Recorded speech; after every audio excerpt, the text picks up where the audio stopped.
Friends, Namrata art and craft ಚಾನಲ್ಗೆ ನಿಮ್ಗೆಲ್ಲರಿಗೂ ಸ್ವಾಗತ. ಇವತ್ತು ನಾವು ಬೆಳಗ್ಗೆನೆ ತಮಿಳುನಾಡಿನ ಕಾಂಚೀಪುರಂನ ಕಾಮಾಕ್ಷಿ ಅಮ್ಮನ ದೇವಸ್ಥಾನಕ್ಕೆ ಹೋಗ್ತಾ ಇದ್ದೀವಿ. ಇನ್ನು ಈ ಕಾಮಾಕ್ಷಿ ಅಮ್ಮನ ದೇವಸ್ಥಾನದ ವಿಶೇಷತೆ ಏನು, ಕಾಮಾಕ್ಷಿ ಅನ್ನೋ ಹೆಸರಿನ ಅರ್ಥ ಏನು ಅಂತ ಹೇಳಿ ನೀವು ಈ ವಿಡಿಯೋದ ಮೂಲಕ ತಿಳ್ಕೋಬಹುದು. ಶ್ರೀ ಕಾಮಾಕ್ಷಿ ವಾಸಿಸುವ ಸ್ಥಳವನ್ನ ನಬಿಸ್ಥಾನ ವಟ್ಟಿಯಾನ ಪೀಠಂ ಅಂತ ಹೇಳಿ ಕರೀತಾರೆ. ಕಾಮಾಕ್ಷಿ ಅಂದರೆ ಕಾಂಚಿಯಲ್ಲಿ ವಾಸಿಸುವ ದೇವರು ಮತ್ತು ಸರಸ್ವತಿ ದೇವಿ ಮತ್ತು ಲಕ್ಷ್ಮಿ ಅವಳ ಎರಡು ಕಣ್ಣುಗಳು ಅಂತ ಹೇಳಿ ಅರ್ಥ. ಇನ್ನು ಕಾಮಾಕ್ಷಿ ದೇವಿಯು ಶಿವನನ್ನ ಪೂಜಿಸಲು ಕಾಂಚಿಯಲ್ಲಿ ಮಣ್ಣಿನಿಂದ ಮಾಡಿದ ಶಿವನ ವಿಗ್ರಹವನ್ನ ಸೃಷ್ಟಿಸ್ತಾಳಂತೆ. ಅವಳ ಆರಾಧನೆಯನ್ನ ಪರೀಕ್ಷಿಸಲು ಶಿವನು ಒಂದಿನ ಉಬ್ಬರವಿಳಿತವಿರುವಂತಹ ಒಂದು ನದಿಯಾಗಿ ಅವತರಿಸ್ತಾನಂತೆ. ಆದರೆ ದೇವಿಯು ಆ ಮಣ್ಣಿನ ವಿಗ್ರಹವು ಉಬ್ಬರವಿಳಿತದಲ್ಲಿ ಕೊಚ್ಚಿ ಹೋಗಲು ಬಿಡ್ಲಿಲ್ಲಂತೆ. ಅದ್ರ ಬದಲಾಗಿ ಆ ವಿಗ್ರಹವನ್ನ ಅವಳು ತನ್ನ ಕೈಗಳಿಂದ ಹತ್ತಿರದಿಂದ ಹಿಡ್ಕೊಂಡ್ಲಂತೆ. ಜೀವನೋಪಾಯದ ಆಸಕ್ತಿಯಿಂದ ಮುಕ್ತಿ ಪಡೆಯಲು ಅವಳು 5 ಬೆಂಕಿಗಳಿಂದ ಅಂದ್ರೆ ಪಂಚಾಗ್ನಿ ಸುತ್ತುವರಿದಿರುವ ಸೂಜಿಯ ತುದಿಯ ಮೇಲೆ ನಿಂತು ಶಿವನಲ್ಲಿ ಪ್ರಾರ್ಥಿಸ್ತಾಳಂತೆ. ಆಗ ಶಿವನು ಅವಳ ಪೂಜೆಯಿಂದ ಸಂತೋಷಗೊಂಡು ಅವಳನ್ನ ಮದುವೆಯಾದನು ಅಂತ ಹೇಳ್ತಾರೆ. ಈ ಕಾಂಚಿಯಲ್ಲಿ ವಿವಿಧ ಶಿವ ತುಂಬಾ ದೇವಾಲಯಗಳಿದ್ಯಂತೆ. ಆದರೆ ಶ್ರೀ ಕಾಮಾಕ್ಷಿ ಅಮ್ಮನ ದೇವಾಲಯ ಮಾತ್ರ ದೇವಿಯ ಗರ್ಭಗುಡಿಯನ್ನ ಹೊಂದಿದೆ ಅಂತ ಹೇಳ್ತಾರೆ. 8 ಶಕ್ತಿ ದೇವತೆಗಳು ಸಹ ಈ ದೇವಾಲಯವನ್ನ ಸುತ್ತುವರಿದಿದ್ದಾರೆ ಅಂತ ಕೂಡ ನಂಬಿದ್ದಾರೆ. ಅಲ್ಲಿ ಚಿನ್ನದ ಕಾಮಾಕ್ಷಿ ದೇವಿಯ ನಿಂತಿರುವ ವಿಗ್ರಹವಿತ್ತಂತೆ. ಇದು ಅವಳ ಪ್ರಾರ್ಥಿಸಿದ ಭಂಗಿಯಾಗಿದ್ದರಿಂದ ಇದನ್ನ ಬಂಗಾರು ಕಾಮಾಕ್ಷಿ ಅಂತ ಕೂಡ ಕರೀತಾರಂತೆ.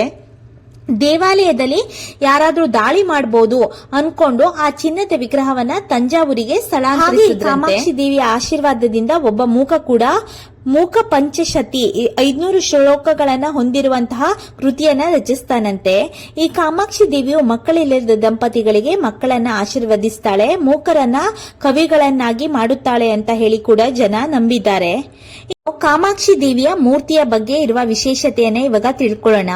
ಕಾಮಾಕ್ಷಿ ದೇವಿಯ ಮುಖ್ಯ ಗರ್ಭಗುಡಿಯನ್ನ ಗಾಯತ್ರಿ ಮಂಟಪ ಅಂತ ಹೇಳಿ ಕರೀತಾರೆ. ಅಲ್ಲಿ ಅವಳು ಕಮಲವನ್ನು ಹೋಲುವ ಪದ್ಮಾಸನ ಭಂಗಿಯಲ್ಲಿ ಕುಳಿತಿದ್ದಾಳೆ. ಅವಳ ಆಸನ ಪಂಚಬ್ರಹ್ಮಾಸನವಾಗಿದೆ.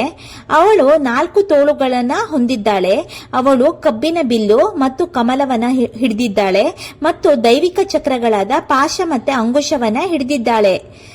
ಇನ್ನು ಈ ಕಾಂಚೀಪುರದಲ್ಲಿ ಇನ್ನೊಂದು ವಿಶೇಷತೆ ಏನಂದ್ರೆ, ಈ ಕಾಂಚೀಪುರಂನಲ್ಲಿ ಈ ಅಮ್ಮನ ದೇವಸ್ಥಾನ, ಈ ಕಾಮಾಕ್ಷಿ ಅಮ್ಮನ ದೇವಸ್ಥಾನ ಹೃದಯ ಭಾಗದಲ್ಲಿ ಇದೆಯಂತೆ. ಇನ್ನು ಶಿವ ಮತ್ತು ವಿಷ್ಣು ಇದನ್ನ ಸುತ್ತುವರಿದಿದ್ದಾರೆ ಅಂತ ಹೇಳ್ತಾರೆ. ಒಂದು ಬದಿಯಲ್ಲಿ ವಿವಿಧ ಶಿವನ ದೇವಾಲಯಗಳಿದೆಯಂತೆ, ಕೆಲವು ಕಡೆ ವಿಷ್ಣು ದೇವಾಲಯಗಳಿದೆಯಂತೆ ಮತ್ತು ಇದನ್ನ ದೊಡ್ಡ ಅಥವಾ ಶಿವಕಂಚಿ ಅಂತ ಕರೀತಾರಂತೆ. ಕಾಮಾಕ್ಷಿ ದೇವಾಲಯ ಇದೆ, ಇನ್ನೊಂದು ಬದಿಯಲ್ಲಿ ದೊಡ್ಡ ವಿಷ್ಣು ದೇವಾಲಯಗಳಿದೆಯಂತೆ, ಅದನ್ನ ಸಣ್ಣ ಅಥವಾ ವಿಷ್ಣು ಕಂಚಿ ಅಂತ ಹೇಳಿ ಕರೀತಾರಂತೆ. ಇನ್ನು ಕಂಚಿ ದೇವಸ್ಥಾನದಕ್ಕೆ ಸಂಬಂಧಿಸಿದ ಕೆಲವು ಕಥೆಗಳಿದೆ. ಋಷಿ ದುರ್ವಾಸ ಮುನಿಗಳು ಕಾಮಾಕ್ಷಿಯನ್ನ ಪೂಜಿಸಿ ಪ್ರಾರ್ಥಿಸಿದ ನಂತರ ತನ್ನ ಶಾಪದಿಂದ ಮುಕ್ತರಾದ್ರಂತೆ. ನಂತರ ಇವರು ಶ್ರೀಚಕ್ರವನ್ನ ಸ್ಥಾಪಿಸಿದ್ರು ಮತ್ತು ದುರ್ವಾಸ ಸಂಹಿತ ಎಂದು ಕರೆಯಲ್ಪಡುವ ಸೌಭಾಗ್ಯ ಚಿಂತಾಮಣಿಯನ್ನ ಸಹ ಇವರೇ ರಚನೆ ಮಾಡಿದ್ರಂತೆ. ಇನ್ನು ಈ ಕಾಮಾಕ್ಷಿ ದೇವಿಯ ವಿಗ್ರಹದ ಮುಂದೆ ಯೋನಿ ಆಕಾರದ ಕೆತ್ತನೆಯನ್ನ ಸಹ ನೀವು ನೋಡಬಹುದು. ಅದರೊಳಗೆ ಶ್ರೀಚಕ್ರವಿದೆ. ಧರ್ಮಗ್ರಂಥಗಳ ಪ್ರಕಾರ ದೇವಿ ಬಿಂದುವಿನ ಮೇಲ್ಭಾಗದಲ್ಲಿ ಕುಳಿತಿದ್ದಾಳೆ ಮತ್ತು ಶ್ರೀಚಕ್ರದ ಸುತ್ತಲೂ 8 ವಾಗ್ದೇವಿಯರಿದ್ದಾರೆ ಅಂತ ಕೂಡ ಹೇಳ್ತಾರೆ. ಕಲ್ಲಿನಲ್ಲಿ ಕೆತ್ತಲಾದ ಶ್ರೀಚಕ್ರವನ್ನ ನೋಡಬಹುದು. ಕಷ್ಟ ಯಾಕಂದ್ರೆ ಅದು ಯಾವಾಗಲೂ ತಾಜಾ ಗುಲಾಬಿ ಕಮಲದ ಹೂಗಳಿಂದ ಆವೃತವಾಗಿರುತ್ತಂತೆ. ಆದಿಶಂಕರರು ಕಾಮಾಕ್ಷಿ ದೇವಿಯ ಬಗ್ಗೆ ಸೌಂದರ್ಯ ಲಹರಿ ಎಂಬ ಪ್ರಸಿದ್ಧ ಕೃತಿಯನ್ನ ಬರೆದಿದ್ದಾರೆ. ಗರ್ಭಗುಡಿಯ 4 ಗೋಡೆಗಳು 4 ವೇದವನ್ನ ಪ್ರತಿನಿಧಿಸುತ್ತಂತೆ ಮತ್ತು ಗಾಯತ್ರಿ ಮಂಟಪ 24 ಸ್ತಂಭಗಳು ಗಾಯತ್ರಿ ಛಂದದ 24 ಅಕ್ಷರಗಳನ್ನ ಪ್ರತಿನಿಧಿಸುತ್ತಂತೆ. ಮುಖ್ಯ ವಿಗ್ರಹದ ಎಡಭಾಗದಲ್ಲಿ ಆರೂಪ ಲಕ್ಷ್ಮಿ ಮತ್ತು ವಾರಾಹಿಯನ್ನ ಲಕ್ಷ್ಮಿಯನ್ನ ಸಹ ನಾವು ನೋಡಬಹುದು. ವಿಷ್ಣು ಮತ್ತು ಸ್ವರೂಪ ಲಕ್ಷ್ಮಿ ವಿಗ್ರಹದ ಬಲಭಾಗದಲ್ಲಿದ್ದಾರೆ. ಬಿಲ್ವದ್ವಾರವು ಮುಖ್ಯ ಗರ್ಭಗುಡಿಯನ್ನ ಕರೆದೊಯ್ಯುವ ಬಾಗಿಲಿನ ಹೆಸರು. ಇನ್ನು ನೀವು ಗರ್ಭಗುಡಿಯೊಳಗೆ ಪೂಜೆ ಮಾಡಿ ಆರೂಪ ಲಕ್ಷ್ಮಿಗೆ ಕುಂಕುಮವನ್ನ ಅರ್ಪಿಸಬಹುದು. ಅಲ್ಲದೆ ಪ್ರಸಾದವಾಗಿ ಸ್ವಲ್ಪ ಕುಂಕುಮವನ್ನ ಸಹ ನಮ್ಮೊಂದಿಗೆ ತಗೊಂಡು ಬರಬಹುದು. ಇನ್ನು ಈ ಸೌಭಾಗ್ಯ ಚಿಂತಾಮಣಿಯಲ್ಲಿ ಕಾಮಾಕ್ಷಿ ದೇವಿಯನ್ನ ಹೇಗೆ ಪೂಜೆ ಮಾಡಬೇಕು ಇದರ ವಿಧಿವಿಧಾನವನ್ನ ಕೂಡ ಇವರು ಬರೆದಿದ್ದಾರಂತೆ. ಇನ್ನು ದೇವಿಯ ಗರ್ಭಗುಡಿ ತುಂಬಾ ಬಿಸಿಯಾಗಿತ್ತಂತೆ.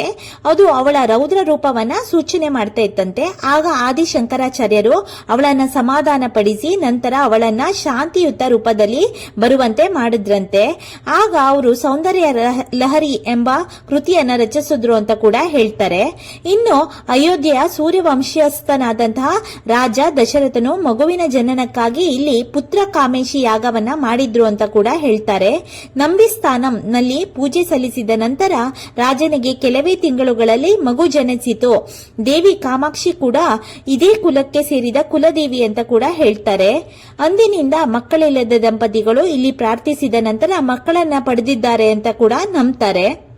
ಈ ಕಾಮಾಕ್ಷಿ ದೇವಸ್ಥಾನದಲ್ಲಿ ಯಾವ್ಯಾವ ಉತ್ಸವವನ್ನ ಮಾಡ್ತಾರೆ ಅಂತ ಇವಾಗ ಹೇಳ್ತೀನಿ. ಶಿವ ಮತ್ತು ಕಾಮಾಕ್ಷಿಯ ವಿವಾಹವನ್ನ ಫೆಬ್ರವರಿ ಅಥವಾ ಮಾರ್ಚ್ ನಲ್ಲಿ ಬರುವ ಪಾಲ್ಗುಣ ಮಾಸದಲ್ಲಿ ಆಚರಿಸಲಾಗುತ್ತೆ.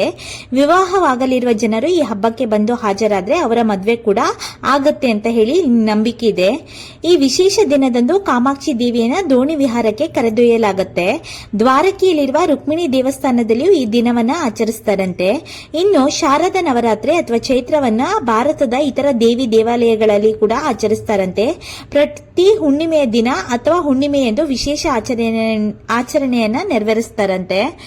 ಅದಾದ್ಮೇಲೆ ಜನವರಿ ಅಥವಾ ಫೆಬ್ರವರಿ ಮಾಘ ಮಾಸದಲ್ಲಿ ಬ್ರಹ್ಮೋತ್ಸವವನ್ನ ಆಚರಿಸಲಾಗುತ್ತಂತೆ. ಈ ಸಮಯದಲ್ಲಿ ಪ್ರತಿದಿನ ಬೆಳಗ್ಗೆ ಮತ್ತು ಸಂಜೆ ವಿಗ್ರಹವನ್ನ ಹೊರಗೆ ತೆಗೆದುಕೊಂಡು ಹೋಗಲಾಗುತ್ತಂತೆ. ಕಾಮಾಕ್ಷಿ ದೇವಿಯ 4ನೇ ದಿನ ಚಿನ್ನದ ಸಿಂಹದ ಮೇಲೆ ಮತ್ತು 9ನೇ ದಿನ ಬೆಳ್ಳಿ ರಥದ ಮೇಲೆ ಸವಾರಿ ಮಾಡ್ತಾಳಂತೆ. ನಂತರ ಅಂತಿಮ ಅಥವಾ 10ನೇ ದಿನ ಅಂದರೆ ಹುಣ್ಣಿಮೆಯೆಂದು ಎಲ್ಲಾ ಭಕ್ತರು ಮತ್ತು ದೇವಿಯ ದೇವಾಲಯದ ತೊಟ್ಟಿಲಲ್ಲಿ ಪವಿತ್ರ ಸ್ನಾನವನ್ನ ಮಾಡ್ತಾರಂತೆ.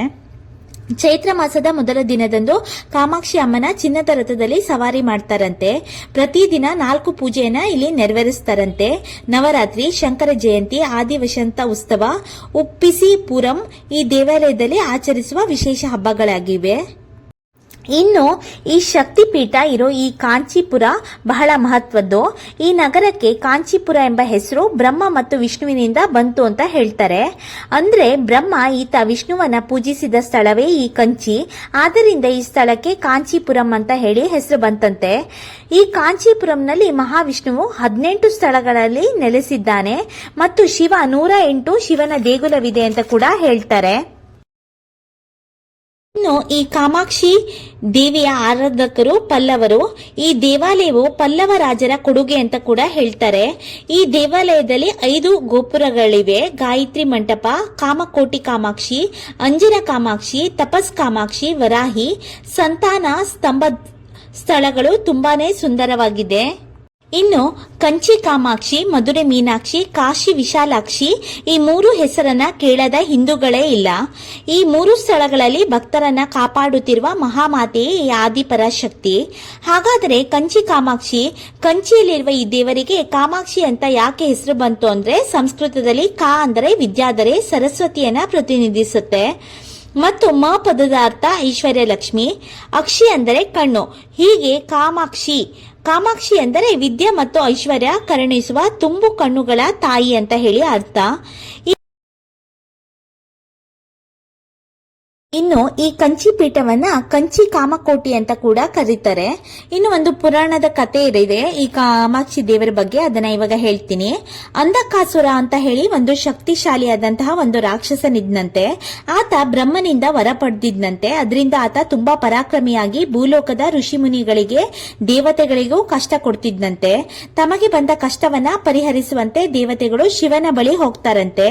ಆದರೆ ಬ್ರಹ್ಮನಿಂದ ವರ ಪಡೆದಿದ್ದ ಆತನಿಗೆ ಶಿವನಿಂದ ಸಂಹಾರ ಮಾಡೋದು ಸಾಧ್ಯ ಇರಲಿಲ್ಲಂತೆ. ಆಗ ಶಿವ ದೇವತೆಗಳಿಗೆ ತನ್ನ ಪರಾಶಕ್ತಿಯ ಬಳಿ ಹೋಗುವಂತೆ ಹೇಳಿದ್ನಂತೆ. ಆದರೆ ತಾಯಿ ಪರಾಶಕ್ತಿ ಗಿಳಿಯಾಕಾರದ ಮುದ್ರೆಯಲ್ಲಿ ಮರವೊಂದರ ಮೇಲೆ ಕುಳಿತು ಧ್ಯಾನ ಮಾಡ್ತಾ ಇದ್ಲಂತೆ. ಆಗ ಪಕ್ಷಿ ಮುದ್ರೆಯನ್ನ ಪುರಾಣಗಳಲ್ಲಿ ಕಾಮಕೂಟಂ ಅಂತ ಹೇಳಿ ಕರೆದ್ರಂತೆ. ದೇವಾನು ದೇವತೆಗಳು ಆ ದೇವಿಯ ಬಳಿ ಹೋಗಿ ಸಂಕಷ್ಟವನ್ನ ಹೇಳಿಕೊಂಡ್ರಂತೆ. ಆಗ ತಾಯಿ ಅಂಧಕಾಸುರನ ಹುಡುಕಿಕೊಂಡು ಹೋದಾಗ ಅಂಧಕಾಸುರ ಒಂದು ದಟ್ಟ ಗುಹೆಯಲ್ಲಿದ್ದಂತೆ. ಆಗ ತಾಯಿ ಆತನನ್ನ 18 ಆಯುಧಗಳನ್ನ ಬಳಸಿ ಅದನ್ನ ಹಿಡಿದು ಆ ರಾಕ್ಷಸನನ್ನ ಸಂಹಾರ ಮಾಡ್ತಾಳಂತೆ. ಇನ್ನು ಈ ಎಲ್ಲ ಇನ್ಫಾರ್ಮೇಶನ್ಗಳು ನಿಮ್ಗೇನಾದ್ರೂ ಇಷ್ಟ ಆದ್ರೆ ಯೂಸ್ಫುಲ್ ಅಂತ ಅನ್ಸಿದ್ರೆ ಪ್ಲೀಸ್ ಲೈಕ್ ಮಾಡಿ, ಶೇರ್ ಮಾಡಿ, ಸಬ್ಸ್ಕ್ರೈಬ್ ಮಾಡಿ. ನೀವೇನಾದ್ರೂ ತಮಿಳುನಾಡಿಗೆ, ಅದು ಕಾಂಚೀವರಂಗೆ ಸೀರೆ ಏನಾದ್ರೂ ಪರ್ಚೇಸ್ ಮಾಡಕ್ ಹೋದ್ರೆ ಇಲ್ಲಿ ಫೇಮಸ್ ಆಗಿರೋ ಈ ಕಾಮಾಕ್ಷಿ ಅಮ್ಮನ ದೇವಸ್ಥಾನಕ್ಕೆ ಹೋಗೋದನ್ನ ಮರಿಬೇಡಿ. ಇದು ನಮ್ಮ ಭಾರತದಲ್ಲಿರೋ ಶಕ್ತಿ ಪೀಠಗಳಲ್ಲಿ ಇದು ಒಂದು ಪ್ರಮುಖವಾದಂತಹ ಒಂದು ಶಕ್ತಿಪೀಠ. ಇಲ್ಲಿ ನೀವು ಮತ್ತೆ ನಿಮ್ಮ ಫ್ಯಾಮಿಲಿಯೊಂದಿಗೆ ಹೋಗಿ ಆಶೀರ್ವಾದವನ್ನ ಪಡೆಯೋದನ್ನ ದಯವಿಟ್ಟು ಮರಿಬೇಡಿ.